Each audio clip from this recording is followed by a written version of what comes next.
नमस्कार, खबरों की खबर में आपका स्वागत है। अमेरिका के पूर्व राष्ट्रपति बराक ओबामा के बुक बम ने कांग्रेस में तो खलबली मचा दी है।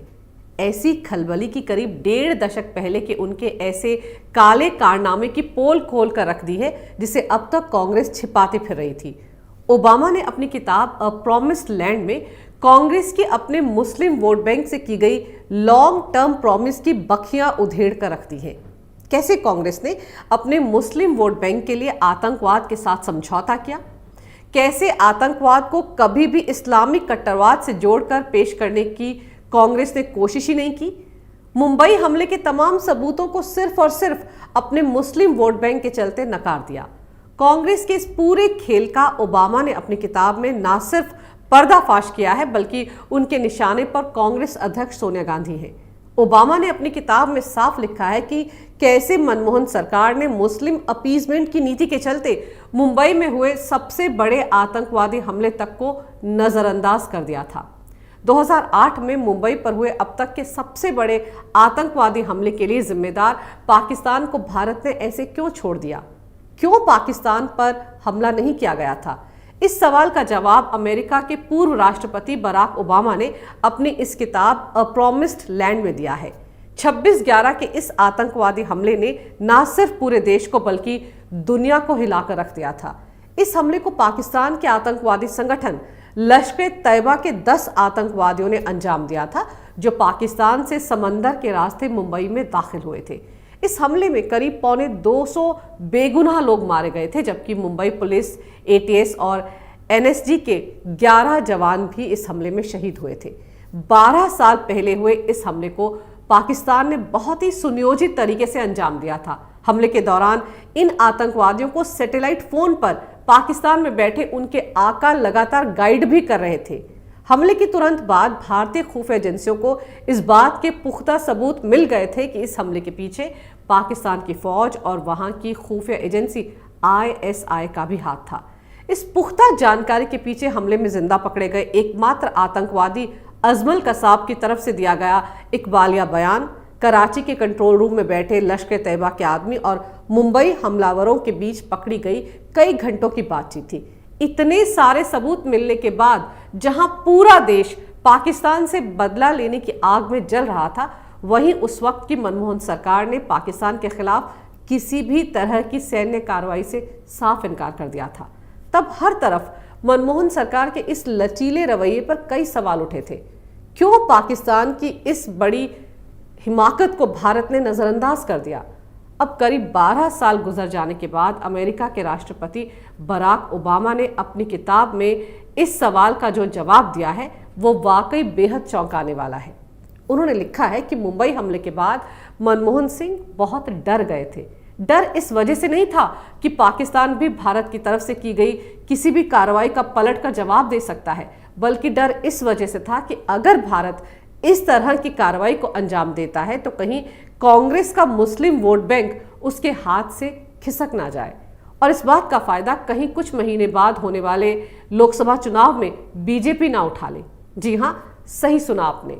बराक ओबामा ने अपनी किताब में लिखा है कि सोनिया गांधी, जो कि उस वक्त यूपीए की चेयरपर्सन थी, उन्हें ये कतई गवारा नहीं था कि इस आतंकवादी हमले को इस्लामिक कट्टरवाद और पाकिस्तान के साथ जोड़कर पेश किया जाए। सोनिया गांधी पाकिस्तान पर किसी भी तरह की कार्रवाई करने के पक्ष में नहीं थी। उन्हें डर था कि ऐसा करने से कांग्रेस अपने मुस्लिम वोट बैंक से हाथ धो बैठेगी और इसका सीधा सीधा फायदा बीजेपी को होगा।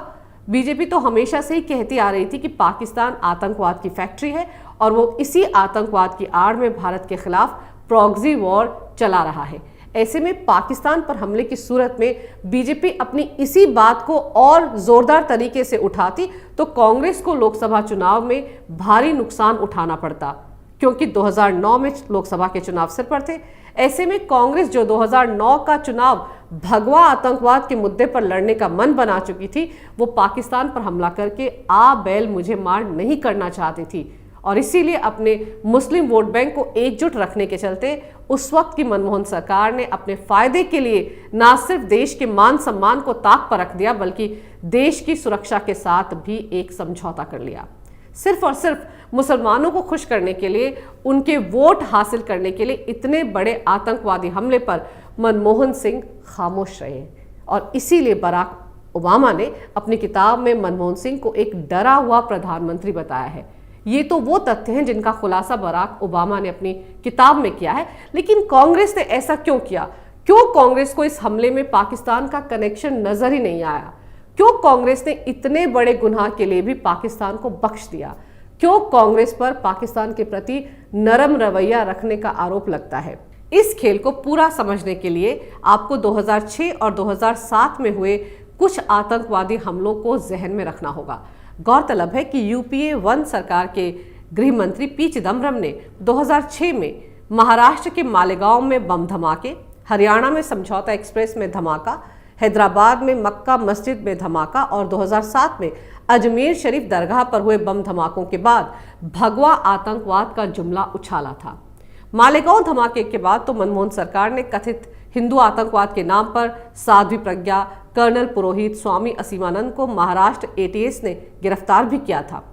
किस तरह से उन सबको प्रताड़ित किया गया था ताकि वो ये बात कबूल कर लें कि वो ऐसे हिंदू संगठन से जुड़े हैं जो आतंकवादी हमलों को अंजाम देता है। आज इस साजिश का पूरी तरह से पर्दाफाश हो चुका है। खुद साध्वी प्रज्ञा, जो आज भोपाल से बीजेपी सांसद है, उन्होंने कितनी बार अपना दर्द बयां किया है। जरा सोचिए, इस भगवा आतंकवाद की थ्योरी को सच साबित करने के लिए कांग्रेस की यूपीए सरकार ने उस समय महाराष्ट्र पुलिस और महाराष्ट्र एटीएस, एनआईए समेत कई खुफिया एजेंसियों का किस तरह से बेजा इस्तेमाल किया था। मुंबई पर हमला करने आए सारे पाकिस्तानी आतंकवादियों के हाथ पर कलावा बंधा हुआ था और उनके पहचान पत्र भी हिंदू नाम से बनाए गए थे, जिनमें पता भी बेंगलुरु का लिखा हुआ था। यानी हिंदू आतंकवाद की जो थ्योरी यहाँ कांग्रेस के नेता भारत में ना सिर्फ घड़ रहे थे बल्कि उसे एस्टैब्लिश करने में भी पूरी ताकत लगाए हुए थे, उसी थ्योरी को अमल में लाने के लिए, अपने फायदे के लिए, भुनाने के लिए पाकिस्तान भी लगा हुआ था। पाकिस्तान ने जिन 10 आतंकवादियों को भारत में भेजा था वो सारे के सारे हिंदू पहचान पत्र के साथ, हिंदू नामों के साथ भारत में दाखिल हुए थे। यानी अगर अजमल कसाब जिंदा ना पकड़ा जाता तो शायद पाकिस्तान दुनिया में ये साबित करने में कामयाब हो जाता कि मुंबई हमले को हिंदुस्तान के भगवा आतंकवादियों ने ही अंजाम दिया है। तो जो भगवा आतंकवाद की थ्योरी सबसे पहले चिदम्बरम ने उछाली थी वो सच साबित हो जाती। वो तो भला हो शहीद तुकाराम ओमले का, जिन्होंने अपनी जान की बाजी लगाकर कसाब को जिंदा पकड़ लिया था। ऐसे में मुंबई पर आतंकवादी हमले के बाद पाकिस्तान पर हमला करने से तो आतंकवाद के धर्म और मजहब पर खुद ब खुद मोहर लग जाती और यही कांग्रेस नहीं चाहती थी। इसके बाद यूपीए 2 में गृह मंत्री का प्रभार संभालने वाले वरिष्ठ कांग्रेसी नेता सुशील कुमार शिंदे ने भी 2013 में विवादित बयान देकर चिदम्बरम की भगवा आतंकवाद की थ्योरी को फिर चर्चा में ला दिया था। उन्होंने बीजेपी और आरएसएस पर भगवा आतंकवाद फैलाने के लिए आतंकवादी प्रशिक्षण शिविर चलाने का आरोप भी मढ़ दिया था। उन्होंने जयपुर में कांग्रेस के सम्मेलन में कहा था कि जांच के दौरान रिपोर्ट आई है कि बीजेपी और आरएसएस आतंकवाद फैलाने के लिए आतंकवादी प्रशिक्षण शिविर चलाते हैं। गौर करने वाली बात तो यह है कि शिंदे के इस बयान के करीब 1 महीने बाद राहुल गांधी ने यहां तक कहा था कि इस्लामिक आतंकवाद से ज्यादा बड़ी चुनौती हिंदू आतंकवाद है। मजेदार तो यह है कि 26/11 के मुंबई आतंकवादी हमले को भगवा आतंकवाद से जोड़ने की सारी साजिश भी हो चुकी थी और इसके लिए विवादित पत्रकार अजीज बर्नी ने तो बाकायदा 26/11 आरएसएस की साजिश इस शीर्षक से एक किताब तक लिख डाली थी। और मुसलमानों को खुश करने के लिए कांग्रेस के वरिष्ठ नेता दिग्विजय सिंह ने तो 4 कदम आगे बढ़कर इस किताब का विमोचन भी कर दिया था। हैरानी की बात यह है कि कांग्रेस की सरकार के वक्त इस तरह की पुस्तकें लिखी गई और उनका विमोचन तक कांग्रेसी नेताओं ने किया, जबकि उस समय अमेरिका तक ये बता रहा था कि मुंबई हमले में शामिल आतंकवादी पाकिस्तान से आए हैं।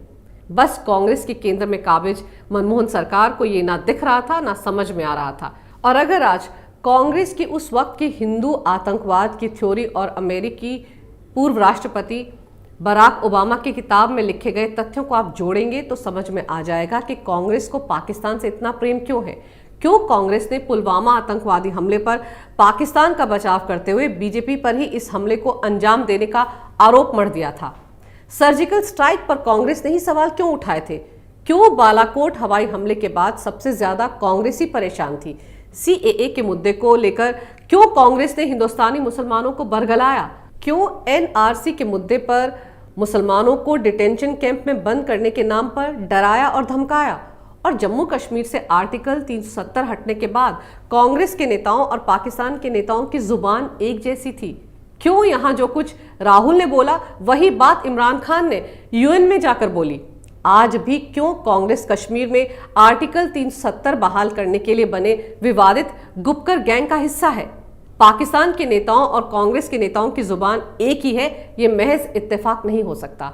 आज ओबामा की किताब ने कांग्रेस को पूरी तरह से आतंकवाद के साथ समझौता करने वाली पार्टी करार दे दिया है और ये तोहमत अब तो बाकायदा सबूतों के साथ लगाई गई है। यही नहीं, इस किताब में राहुल गांधी के आईक्यू लेवल और मनमोहन सिंह को प्रधानमंत्री बनाने के पीछे सोनिया गांधी की कूटनीतिक मंशा का भी खुलासा किया गया है। जाहिर है ओबामा ने पूरी कांग्रेस को एक ऐसा आईना दिखाया है कि वो चाहकर भी इन तथ्यों को नकार नहीं पाएगी। अब भले ही कांग्रेसी ओबामा पर एफआईआर दर्ज करने के लिए कोर्ट का दरवाजा खटखटा रहे हो, लेकिन सच सामने आ चुका है, क्योंकि सच को ना छिपाया जा सकता है ना परास्त किया जा सकता है। अगर आपको मेरा ये वीडियो अच्छा लगे तो कृपया इसे लाइक करें, शेयर करें और हमारे चैनल को सब्सक्राइब जरूर करें।